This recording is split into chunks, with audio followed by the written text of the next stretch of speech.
here, how to be a crime analyst. And there's one word of the day, focus. And I'm going to argue today that our theory, our evidence, everything we do, our practice is all much more focused than it ever was in the past, that there's a transformation underway in our field. And there's a kind of a hidden message, not so hidden, to the younger generation, that is that the world that you're going to be dealing with and are beginning to deal with is different than the world my generation dealt with. And you therefore should not replicate what we did, because it won't actually help you or science or practice, because there's something different that has happened. Now, the word focus does not mean narrow. The word focus, you can be intellectually broad, you can bring lots of information and ideas to what you do, but you will find that the world of criminal justice is much more focused, and the world of criminal justice research much more focused, including its applications. Now, crime focuses in places to begin with. We find that crime hotspots are extremely evident, that crime is very, very focused in space, not just a general side of town or the other side of the tracks, not just a broad social area, and hence this is something very different from what Shaw and McKay found. Particular addresses will concentrate large shares of the local crime.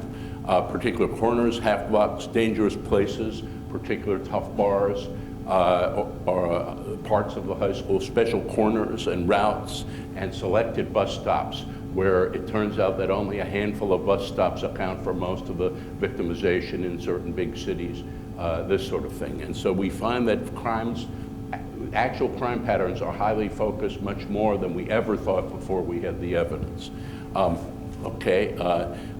We find these patterns are very strong. They're not just slight, so that you might find that 50% of the crime is accounted for by 5% of the addresses, this sort of thing. And even within a high crime area, we find that there's much stronger place concentration than ever believed before, so that a high crime side of town actually has many, many low crime and moderate crime addresses, and only a few places that account for the high crime. But if you live in a low crime area, you don't have these concentrated problem places. But if you live in a high crime area, you do, and it's an illusion that a high crime area is all high crime. A high crime area has a few high crime concentrations, some moderate crime elsewhere, and low crime elsewhere. And so a lot of our techniques in the past, our intellectual techniques and our empirical techniques, glossed over what's really happening on the ground. And what this means is that Shaw and McKay are long obsolete. There's not a monolithic chunk of danger. And so any of you who are still teaching Shaw and McKay as if they are the center of our understanding are way out of date, and probably it was not even true then. We don't know, we don't have the data from them that would tell us, but we certainly know it's not true now. So we really have to shift our theoretical and empirical work to take into account what the new evidence indicates. And that means that the younger generation has to strike out on its own and cannot wed itself to what earlier generations have found. Crime focuses in time. The most variation I find is by hour of day. There's more variation from 1 p.m. to 3 p.m. and 3 p.m. to 5 p.m. than there is among individuals, or among, the greatest variation I find is hour of day.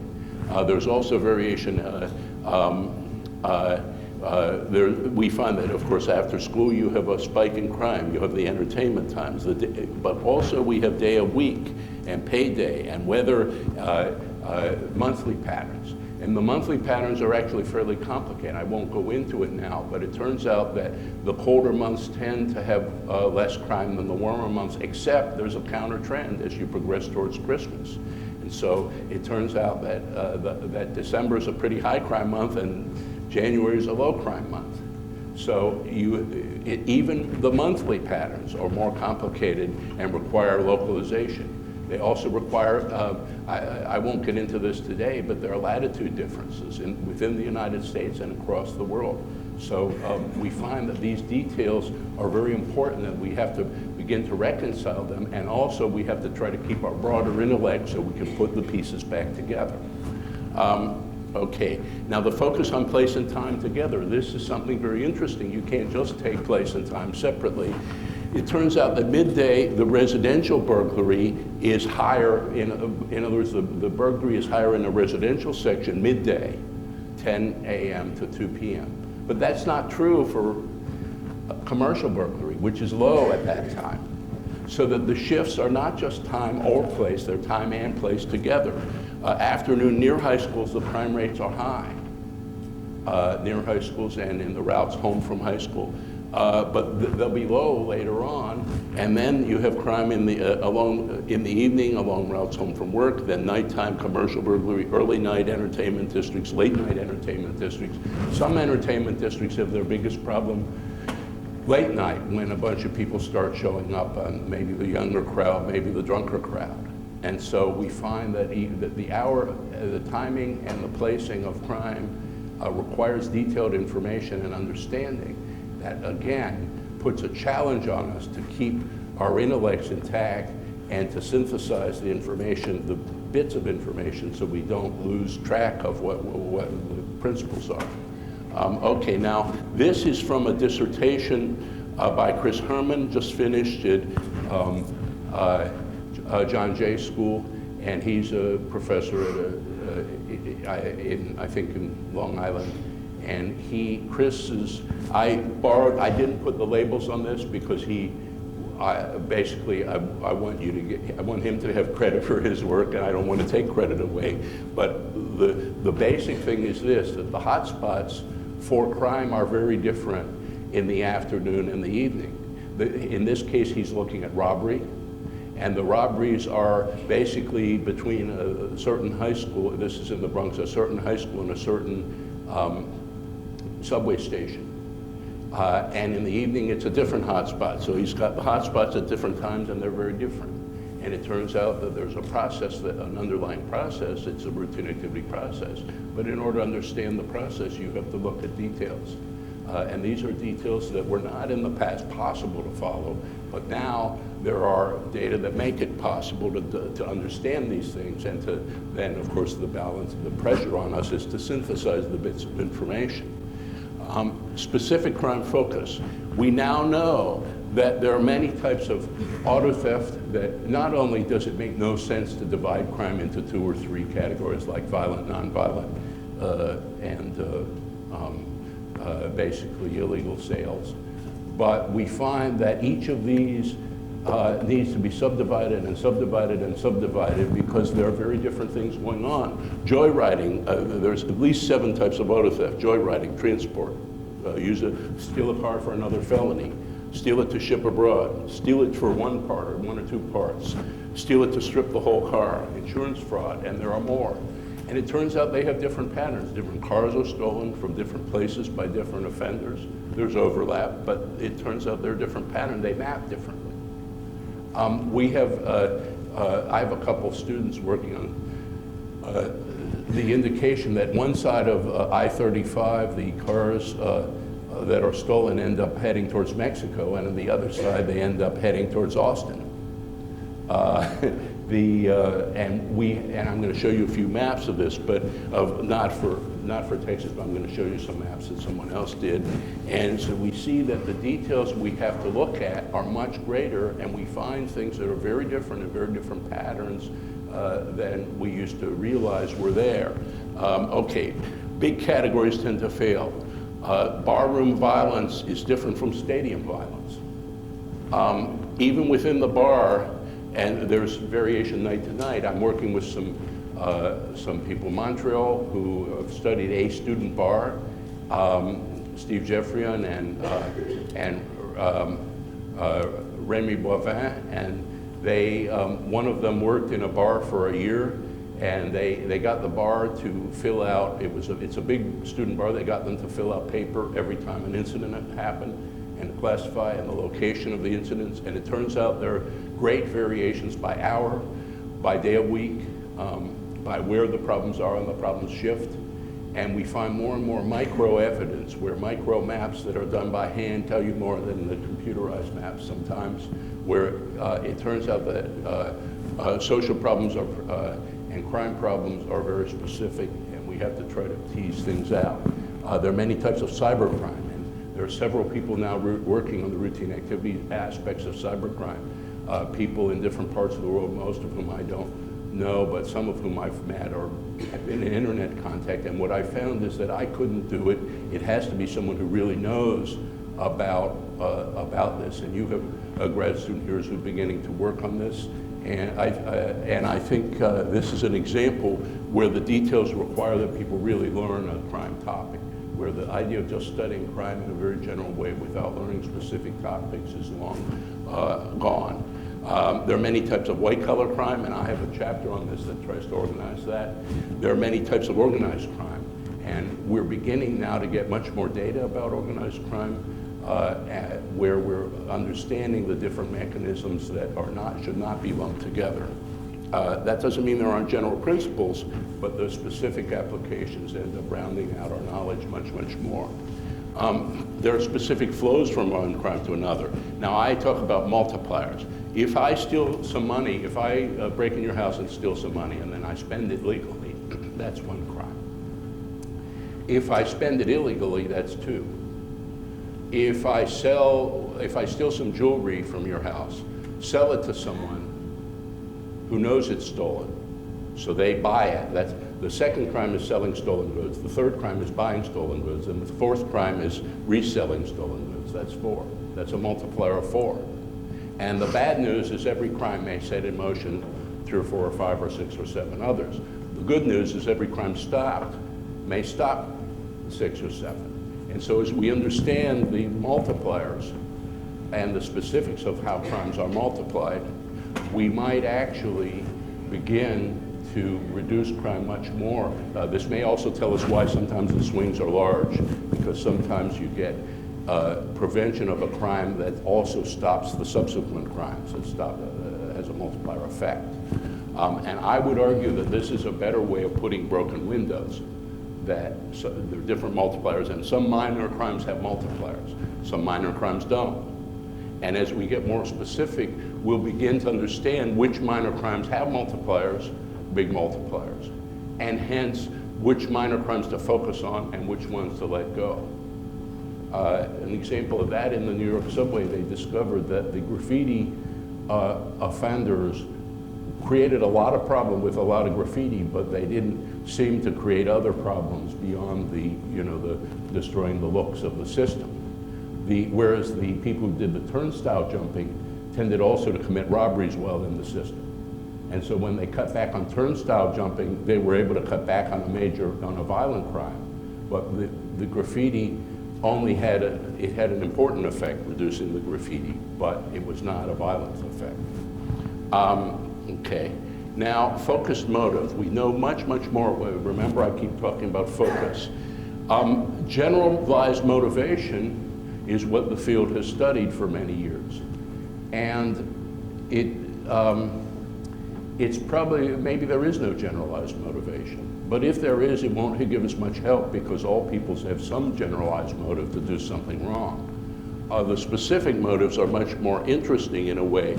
Vandalism, for example, could be done for several reasons. You can vandalize for revenge. Shop owner yells at these boys, and then they come back that night and they break his window. That's a very different motive, and it has a different set of patterns, a different age of offending than others. For example, vandalism for fun, or vandalism to show off your strength.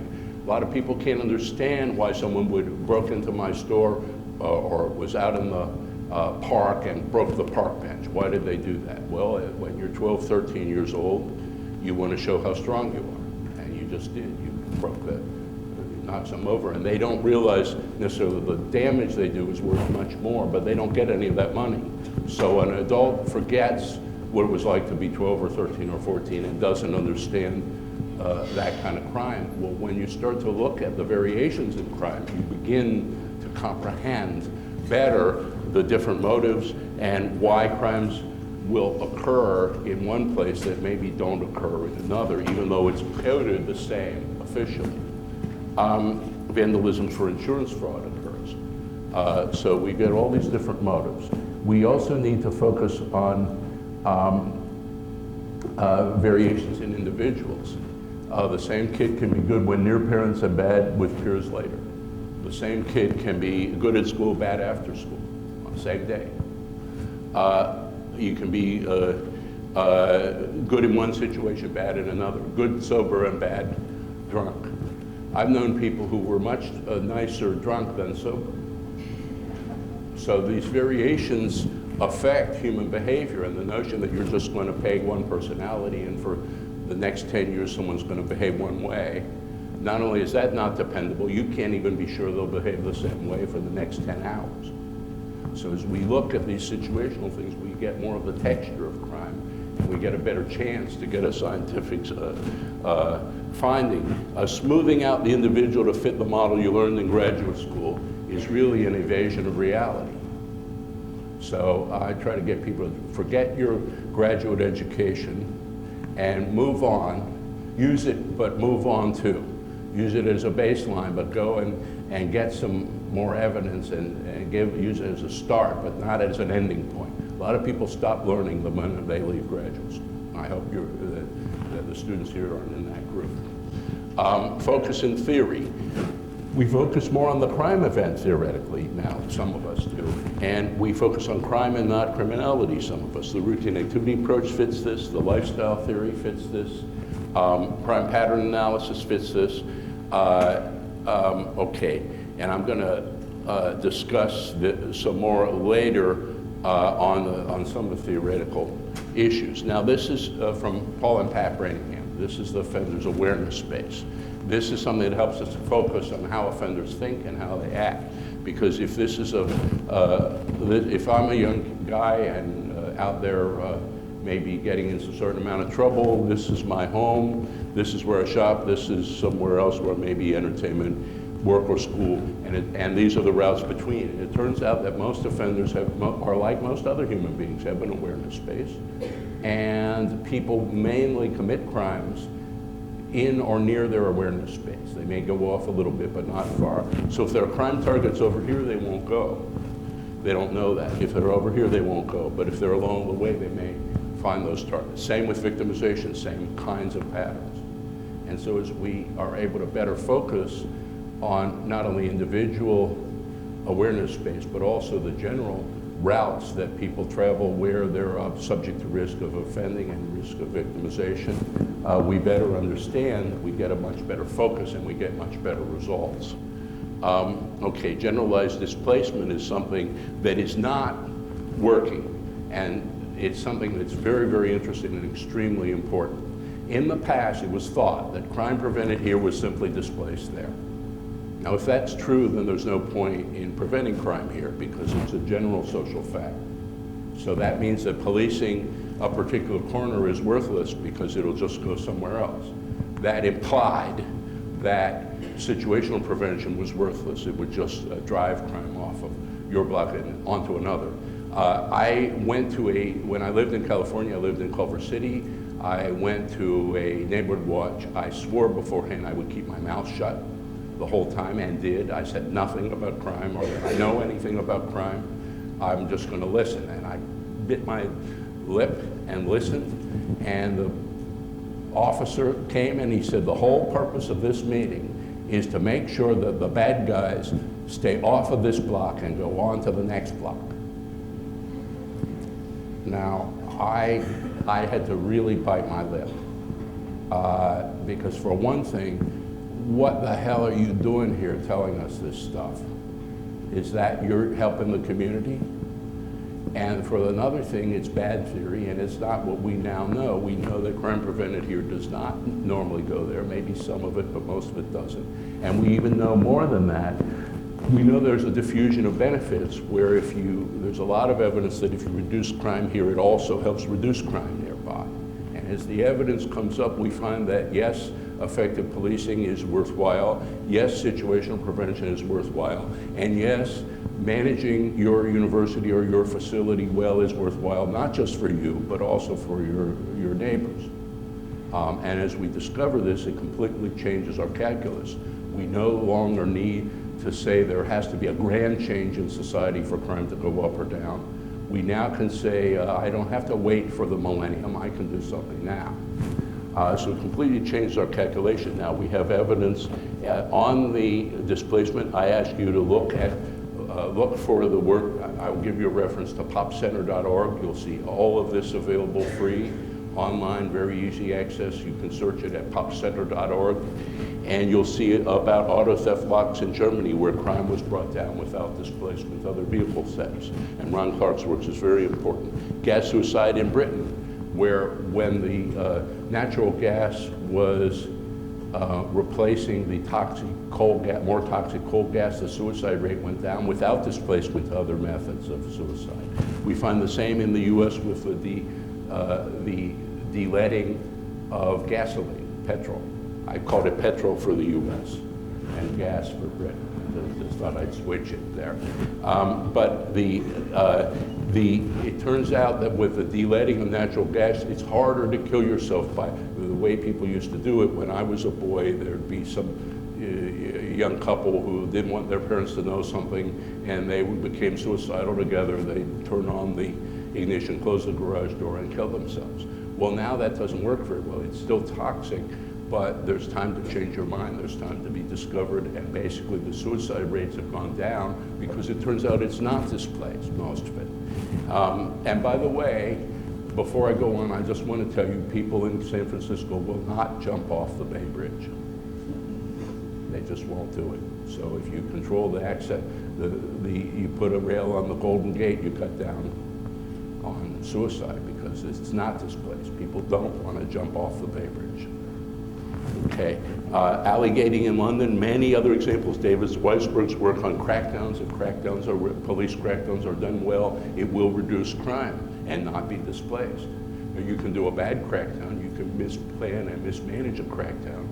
You can do it without follow-up. You can do an ill-chosen one. But if you do a good one, it will have some effect. And that effect, maybe it won't be permanent, but neither will it show signs of increasing crime nearby. Okay, now if displacement is weak, that means that very local reduction is now worthwhile, and a focus is now worthwhile. And if a focus is worthwhile, being a crime analyst is worthwhile. And you can be a crime analyst at multiple levels. You can be a kind of a low-level crime analyst, not knowing a whole lot, but knowing the fundamentals, and do a lot of good locally.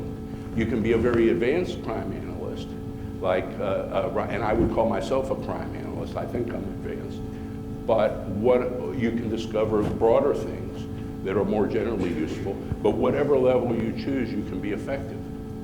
And sometimes I think the local guys are more effective than I am because they're dealing locally with real problems. Why I keep talking to them, because I learned something from them. You can focus your crime prevention. You don't have to wait for society to change on a grand scale someday.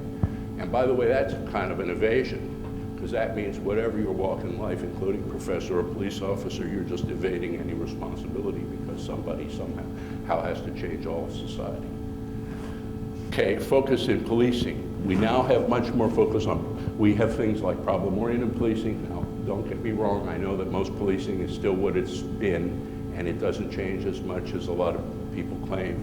But there is a possibility of, and some use of problem-oriented policing, situational crime prevention, geographic profiling. My colleague Kim Ross, broken windows policing is sometimes focused, including the Boston Gun Project, and targeted patrol rather than untargeted patrol. And we know that targeted patrol works better than untargeted patrol. Now it turns out that officers have been doing targeted patrol long before it was announced. So there are people who intuitively understood all this and did all this before we ever named any of it. And that's to their credit. They had good intuition. They were pretty smart. So I give a lot of credit to people who never read my work and do it anyway. And I don't mind that. I'd rather they'd read it also, but I mean, I don't mind that because it turns out a lot of people do focus and get more effective. And I've never been in any field where unfocused efforts are more effective than focused efforts. So we find that our theory, our practice, our data are all emphasizing focus. We also realize that people can get lost as they get focused, and so we hope that there are general principles they'll go back to and put it back together.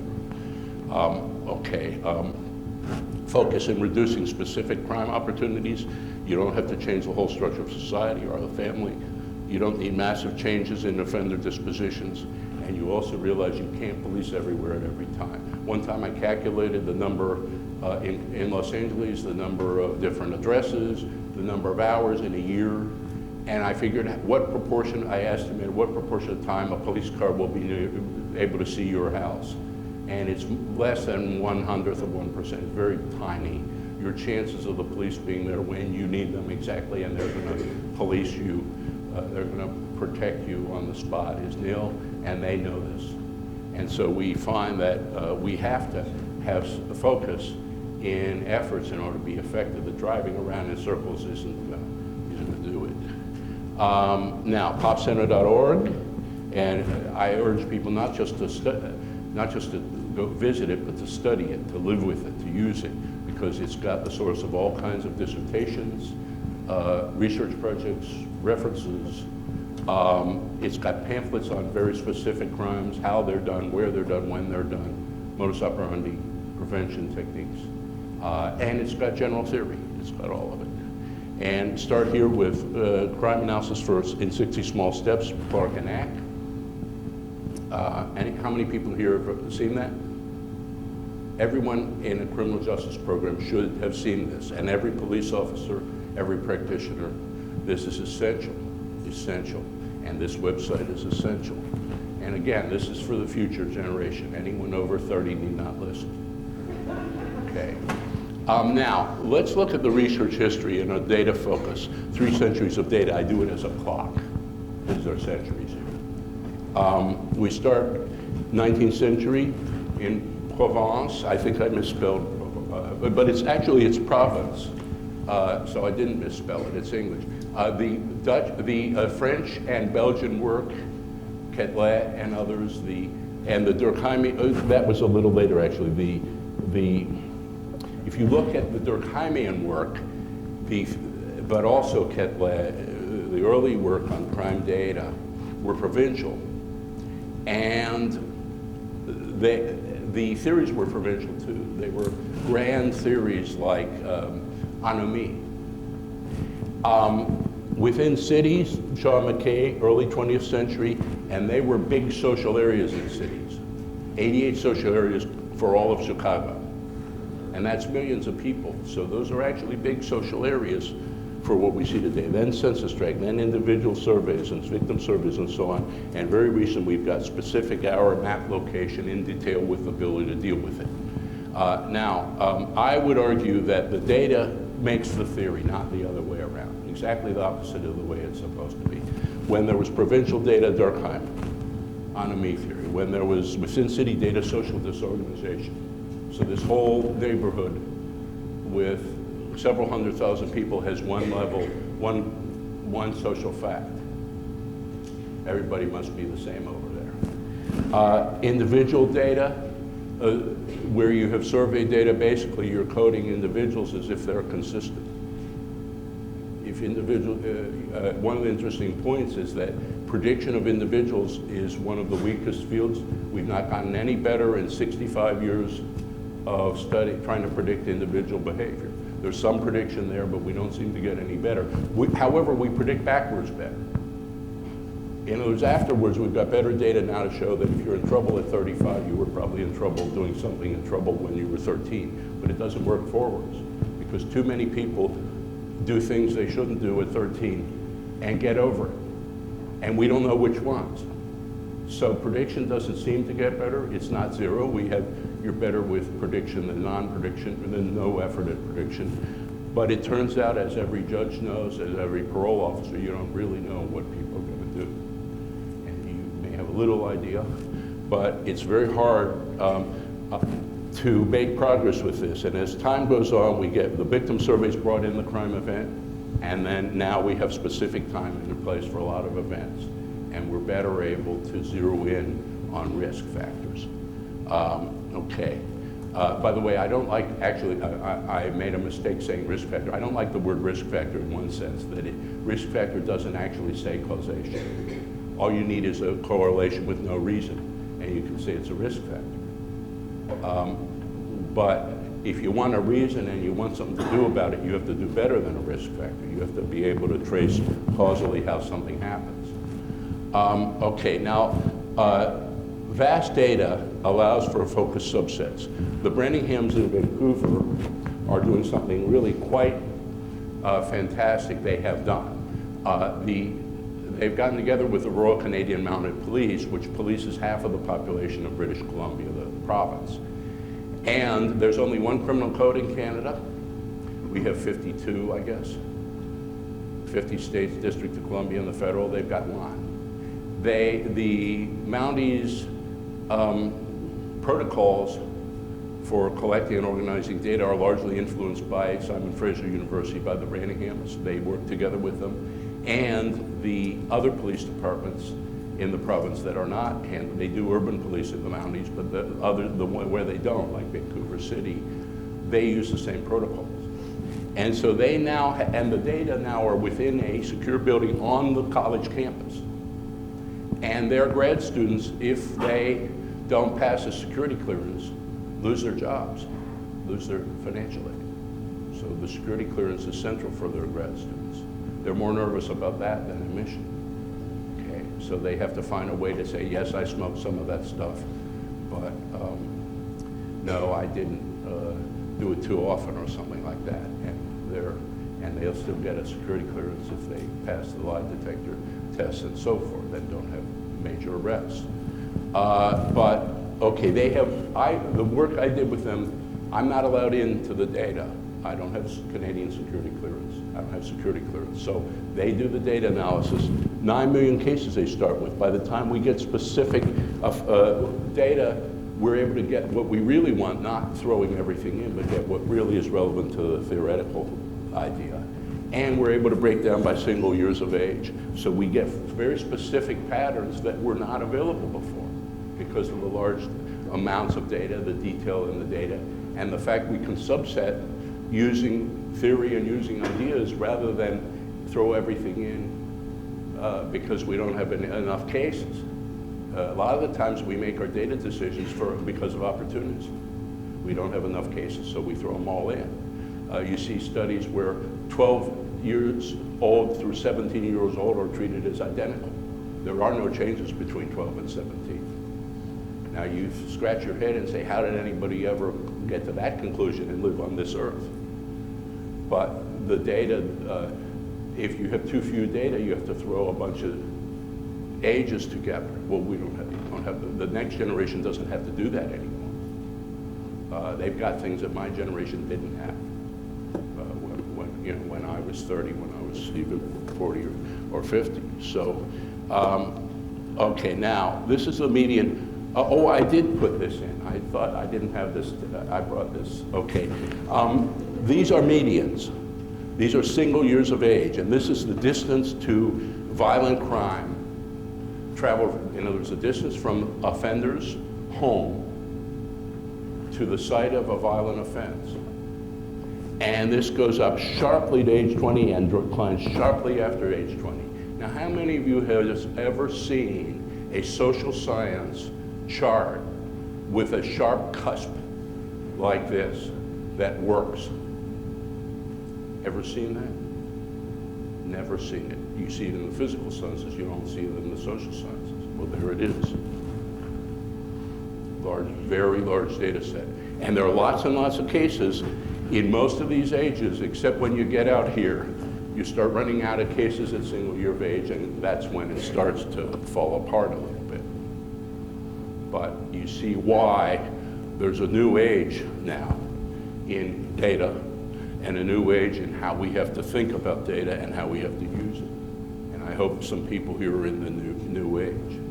Okay, this is the Brantingham's work on Vancouver Island. Richard Frank did this.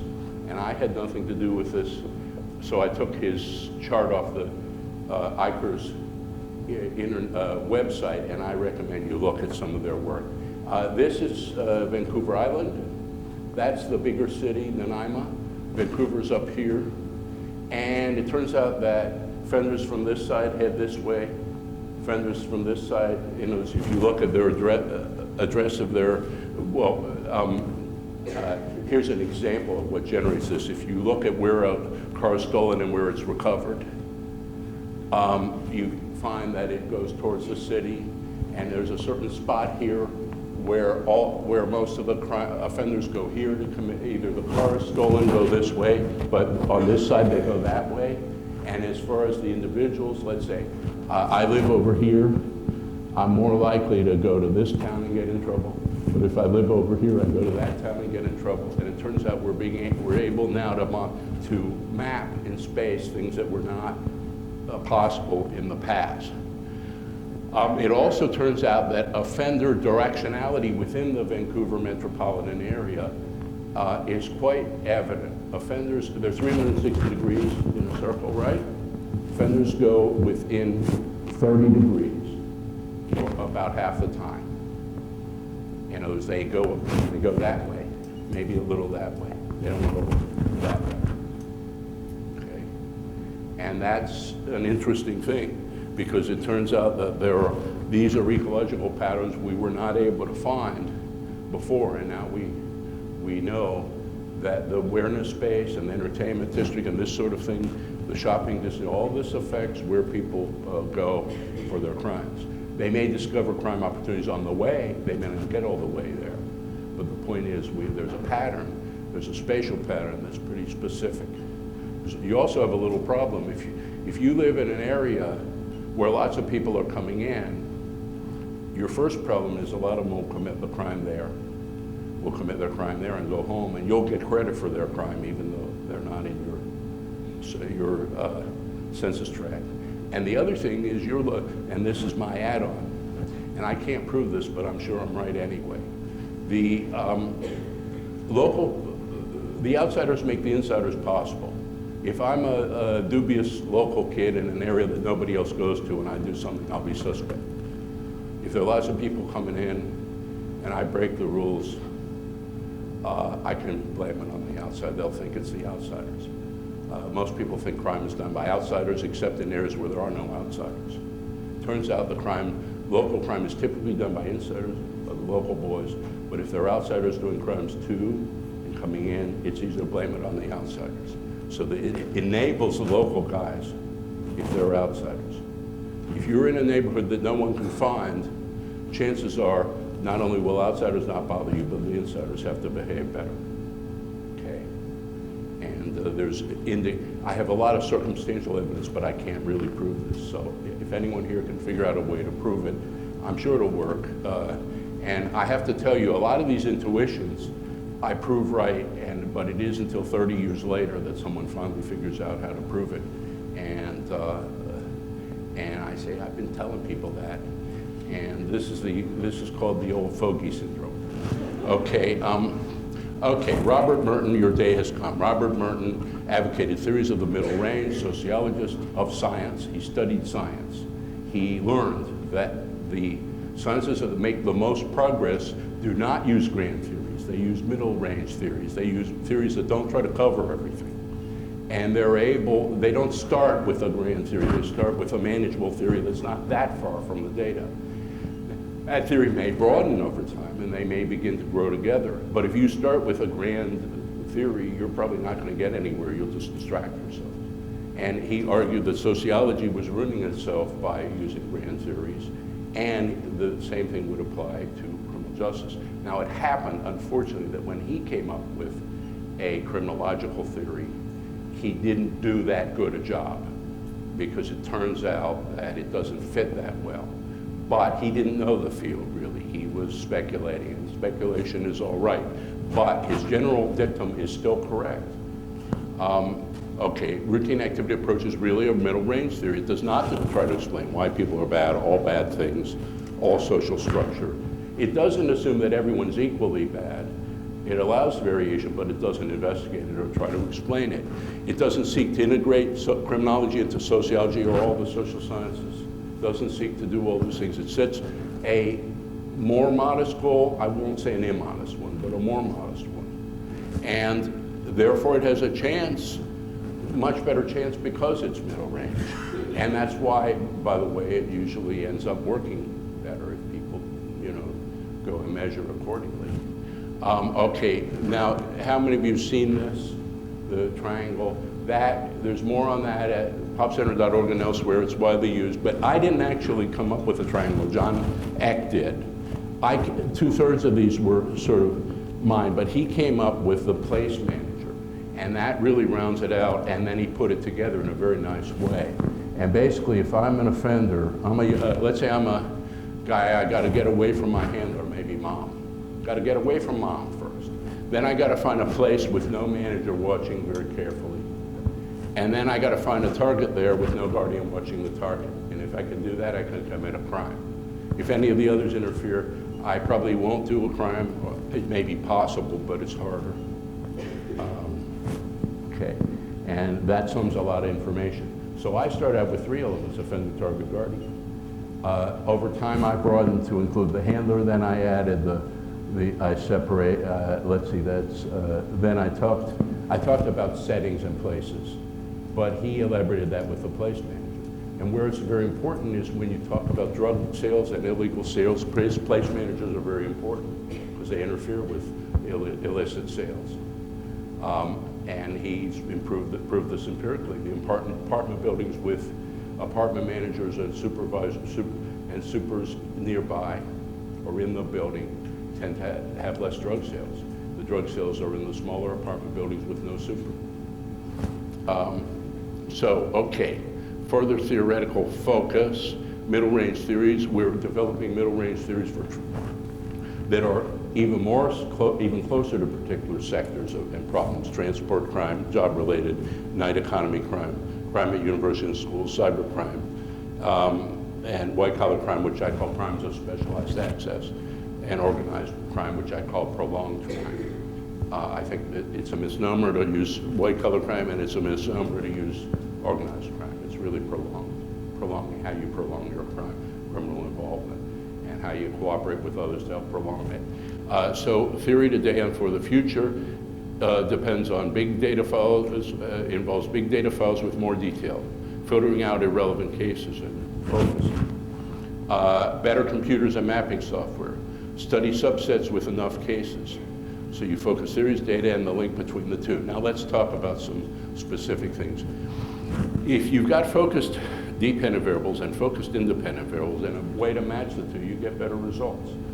Okay, now I mentioned that I want to mention that science is incremental, very incremental. There's no grand regression equation for all aspects of society or crime. And if God used a general linear model, you never find it in data. So the idea that I'm going to do one data set and I'm going to solve everything in my one study is just nonsense. Anytime someone has a title that says I'm going to test this, that, and that in this one study from Topeka, don't even read it. Okay, prevention is also incremental. Small steps or no steps. Science works by small steps or no steps. People who won't take small steps, don't give them the time of day. They aren't worth it if they won't take the small steps. If they'll only be big shots. Okay, have a look at my work with Andrew Lemieux and Ward Adams, and also some work I'll tell you about with Jonathan. But I'll get to that in a minute. Okay, with Ward, the first one is Jonathan Allen, but I'll get to work with him. First one is with Andrew, and Ward Adams is helping on this. If you look at time spent in different domains and you look at violent assault, you get some interesting results. Now, here's what I'm doing is I get numerator data from one study, the victim survey, and denominator data from an entirely different study, the American Time Use Survey. Now, let's just look at the first. Forget time. 40% of our victimizations of violence are at home.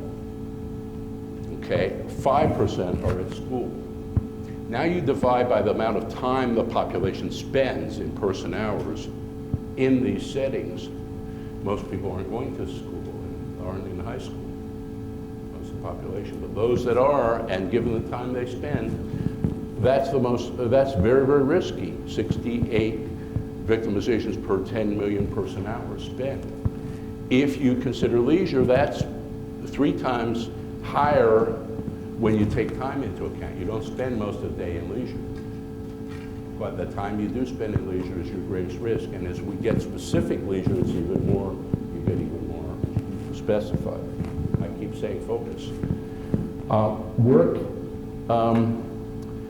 home looks risky until you divide by how much time you spend at home. Then it isn't so risky. So when people talk about how dangerous at home is, my answer to that is, well, okay, spend the night in the park and see how well you do. By the way, we know that homeless people have much higher victimization rates. Okay, my work with Jonathan Allen, I mentioned, this is British Crime Survey, and what we did here, the slide about matching independent and dependent variables should really run here. I'm sorry, I put it in the wrong place, but you want to match up your independent and dependent variables. Now, lifestyle theory emphasizes nighttime activities more, whereas routine activity theory emphasizes daytime activities. And they tend to get lumped together because they do overlap a lot. But this is just a matter of emphasis. Now, one thing people do is they take a big regression equation where they take all kinds of victimizations as the dependent variable. Then they take number of nights out as the independent variable. In other words, they're using number of nights out to predict not just nighttime victimization, but daytime victimization. Now, why should number of nights out predict daytime victimization? That's not thinking clearly. That's doing the old way, the big regression equation, rather than focusing on the problem at hand. So let's go to some questions. In the last month, how many times did you visit a pub or bar in the evening? Pretty vague question, but at least there's some specificity to it. More specificity would be, where did you go, how late did you stay, this kind of stuff. And I did a survey like this years ago, which was much more definitive, and I couldn't get funding for specificity. People wanted generality. But okay, how many times you visit a nice club or disco? Okay, now it turns out that very few people spend 12 nights at a disco or a pub or more. Most people don't go to either one, and particularly the club. 124,000 in the sample didn't go to a club, and only 287 went 9 or more times in the last month. A lot of people went 1 to 3 times, so maybe 10%, less than 10%. So most people are not doing this. So if you do a standard regression equation, the standardization, and you use standardized coefficients, you lose the effect. So a lot of people dilute their effects because the statistics they use, they're not thinking about it, and they're diluting effects that are really quite strong in some way. All right, does nights at clubs predict daytime victimization? Well, not very well, a little bit, but not well. Do nights at clubs predict evening victimizations? Well, a little bit, early evening, 6 to 10 p.m. Do nights at clubs predict nighttime victimizations? Well, much more, because no nights out, as soon as you start spending a few nights at clubs, you double your risk. And you triple your risk if you're out at clubs all the time. So it turns out that as you get more specific, you get more results. As you link time and space of the independent variable to time and space of the dependent variable, you get results. You use diffuse independent variables related to diffuse dependent variables, and toss in some stuff among the long list of independent variables, you dilute any effects anyway. And too much going on. If there's too much going on, the results don't show. If you don't focus your thinking and your data, you end up with no results. By the way, those results don't replicate, because another person will do you go forever, one study after another, not replicating the one before it because there's too much going on. Okay, so far, daytime activities predict nighttime assault victimization better than nighttime activities predict daytime assault. That's something else. It turns out that that being out working all day, most days, does predict you tend to be out late too. You tend to have a later day. So that is, there is something there when you do predict one from the other, but you have to separate. Now, I did that a little too fast, but with more cases we zero in better. We can study assault separate from property crime. Remember, the property crime hits you where you aren't, whereas violent crime hits you where you are. So they're very different timing patterns. Okay. Big data sets are very important for empirical research on routine activities, and they allow us to focus, but that doesn't work if you take the big data set that allows you to focus and don't focus. In other words, if you replicate the old studies, do the same thing as all the old studies when they didn't have the data, and you now have all the data, throw it all together so you aren't using it, then you throw away your capacity and don't get results and perpetuate the old findings or non-findings. Okay.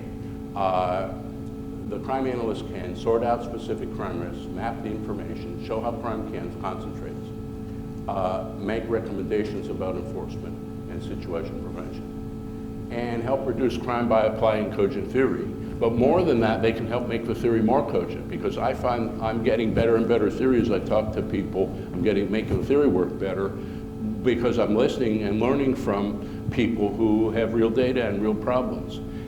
You know, if a bridge falls, you got to re-examine the equations you used to build the bridge. So you want to know whether something works. You want to advance the basics. Okay. Neither homogenized data, nor grand but vague theory, nor unfocused policing makes sense any longer. Those are a couple of the young colleagues who've helped me. That's my email. Let me know what you